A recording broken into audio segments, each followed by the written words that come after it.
So, here recently, we've been talking a lot about recruiting, especially in the class of 2023, as visits are really starting to open up and things are really starting to get interesting. But today, we're going to go back a little bit and talk about players to watch throughout the spring process and why they could be big. And today, we're going to stop in Norman with the Oklahoma Sooners and take a look at two true freshmen on the offensive side of the ball that I think could be intriguing players we need to keep an eye on. But before we do, as always, y'all know the drill. I want to hear from you. Hop down to the comments, Y for yes, N for no. Are you excited for the prospect of Javante Barnes and Jayden Gibson? And let me know what you're thinking. If you are new to the channel, be sure to subscribe. Hit that bell notification. I do constant college football content. You don't want to miss any of it, and I'm on my push to 15,000 subscribers, and I'd love to have you a part of our community. If you enjoyed the content, like and comment down below, as those interactions, though they may seem small, are massive to content creators such as myself, in both getting picked up and maintained by the YouTube algorithm. But with all that being said, let's hop right into this. And Oklahoma had a really solid recruiting class. Only one of two classes in the nation to be able to claim a top 10 recruiting class and then a top 10 class in transfer portal acquisition. So there are several members of those two cycles that we need to keep an eye on for the Oklahoma Sooners because they have guys that could contribute. But today, we're going to focus in on two kids from the offensive side of that class that I think could be intriguing playmakers for the Sooners. And we're going to start with running back Javante Barnes, who not only was a top 200 player in all of high school football, he was a top 10 running back in the nation out of Las Vegas, and he stands at 6 foot. A really strong kid, and he is absolutely not afraid to run you over. Javante Barnes gives the Oklahoma Sooners depth at a position that really hurt them last season.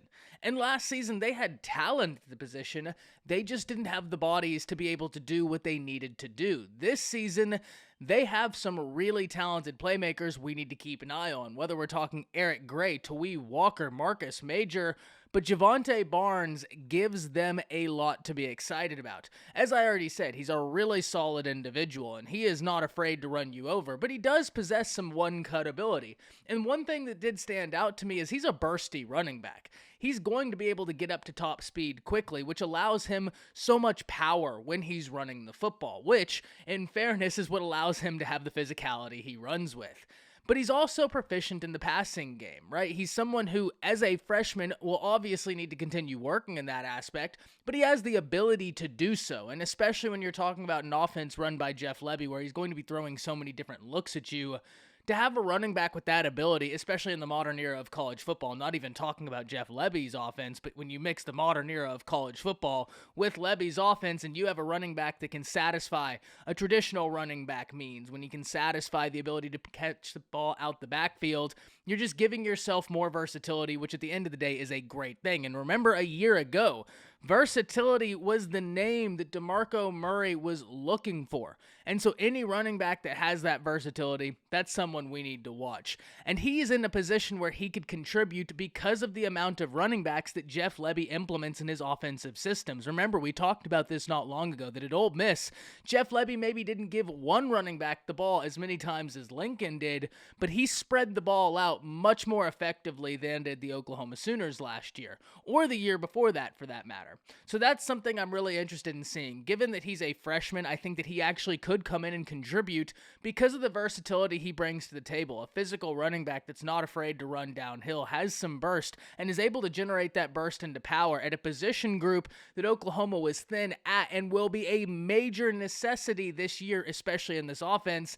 I think he's got opportunities in front of him, and I'm really interested to see not only how he continues progressing through the spring, especially in the spring game, but then also through fall workouts and into the season. So he's a name we have got to keep at the forefront of our minds. But that moves us forward on to name number 2. And that's none other than wide receiver Jayden Gibson, 6'5", out of Florida, ranking as a top 200 player in the nation. This is an individual that's intriguing for a few different reasons. Anytime you see a wide receiver that's 6'5", ding, ding, ding, you're automatically interested. But he can move much quicker than you would think a wide receiver at that height can move. That was really one of the first things that stood out to me. He has got really sure hands, which at the wide receiver position you always love to have. but he's a lot quicker than you'd think he'd be, and especially because he has such big strides. But Jayden Gibson is someone that I think brings a lot of unique factors to the table. And look, we need to get very honest here because Oklahoma is lucky in this regard. When you look at their wide receiver room, they return Marvin Mims, they return Theo Weiss, they return Stoops, and even Jalil Farouk, who many of you are very excited about, who has a year in this system. Even though it's going to be a new offense being implemented, he has a year in college football, which I don't care if you're implementing a brand new offense, just the understanding and how to work and be successful in a college atmosphere is something that needs to be learned. Not saying any of these guys are going to have a difficult time learning it, just pointing out the obvious that needs to be learned, something that Farouk already has down to a better degree. But at the end of the day, you can't coach 6'5", and Jeff Lebby at Ole Miss utilized bigger wide receivers. And so at the point where you have a 6'5" wide receiver on your team, if you get down in the red zone, I think the question becomes, why not? Because he's an automatic mismatch at something you just can't coach. You could have a great defensive back, but if that defensive back is 5'10" and you have 6'5" Jayden Gibson on a jump ball, he's got a bit of an advantage because this is a kid that can go up and get it. He's got physicality to him, and he knows how to utilize his body. One of the things that really stood out to me about Jayden Gibson when I was watching any film I could find on him was the amount of balance he possessed at a high school level for someone that tall. And I know that might sound like a really minute thing, but whenever you have these kids that grow this fast and get his size at the high school level, balance is something they're usually still working through, and it's only natural. Jayden Gibson has got really nice balance for someone his size at his age, and that's only going to continue increasing. And so when you think about it like that, you can't coach 6'5". If red zone opportunities open up, you're effectively putting an incredibly athletic tight end in terms of body build and height out on the field that can run a wide receiver's time, that can run wide receiver routes. That right there is instant mismatch.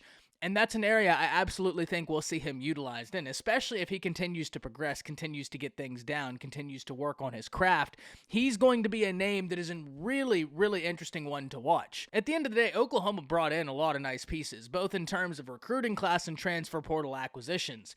Names that are sure to contribute in some facet or another. I picked these two names out because for Javonte Barnes, that's a position group that is going to need help. Gavin Sawchuk is another incredibly talented running back. If he would have early enrolled, he would have made this list as well probably, and I probably would have had 3 names because of the need at running back Oklahoma had last year, because of how Jeff Lebby spreads the ball around. But Javonte Barnes, having early enrolled, being the stature he is, the physicality he runs with, the burst he runs with, that's something that's intriguing, and I really think we can't put it past his ability to contribute this season. And Jayden Gibson is someone that, even though Oklahoma is loaded at that wide receiver position and they're very lucky, it's going to be difficult for a lot of these other names to really get worked in at wide receiver when you have Mims, Weiss, Stoops, Farouk. You have so many names at wide receiver, but at the end of the day, there will be opportunities for other people to contribute, and if you can get a 6'5" wide receiver in a goal line red zone setting, you're automatically creating mismatches even if that kid is a freshman because you just simply cannot coach 6'5". You either have 6'5" or you don't have 6'5", and he's got 6'5", and I have no doubt in my mind Jeff Lebby is going to look to utilize that height, that physicality, and the ability to high point to football any way they can, and I'm very intrigued by it. But what I'm more intrigued about is hearing from y'all. Hop down to the comments. Let me know what you're thinking about Javonte Barnes. Let me know what you're thinking about Jayden Gibson. And then, most importantly, if there's someone that you thought I should have had on this top 2, let me know down below. I'm also going to be doing a defensive list, so please hop down to the comments. Let me know the defensive players you're interested in. And what I might do is do 2 of my own and kind of gauge the comments to see who y'all are interested in and pick a name from that, and we'll talk about it all. Thank you for watching. That's it. See ya.